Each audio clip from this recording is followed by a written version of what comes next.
त्या आई वडिलांची मान, त्या आई वडिलांचं नाव समाजात कधीही कमी होणार नाही याची काळजी तुम्ही घ्या. पण विद्यार्थ्यांना माझं एक सांगणं राहील या निमित्तानं, आणि ते आपण विद्यार्थ्यांनी ऐकावं. मी काय कुठं प्राध्यापक नाही, प्रोफेसर नाही किंवा कुठलं व्याख्याता नाही, पण एक राजकीय सामाजिक जीवनात काम करताना आलेल्या अनुभवांमुळे मला असं वाटतं की आई वडिलांचं महत्व आपल्या या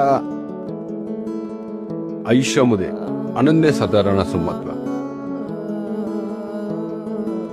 तुम्ही बघा, तुम्ही पास झाल्यानंतर, तुमचा रिझल्ट आल्यानंतर सगळ्यात जास्त आनंद कोण होता? सगळ्यात जास्त आनंद कोणाला होतो? तो आपल्या आई वडिलांना. आपले वडील जर कुठे नोकरीला असती, कामाला असती, कुठे व्यवसायाला असती, ज्या दिवशी तुम्ही पास होऊन तुमचा निकाल येईल त्या दिवशी ते कामावर जाताना त्यांच्या चेहऱ्यावरच आपण आनंद पाहिला.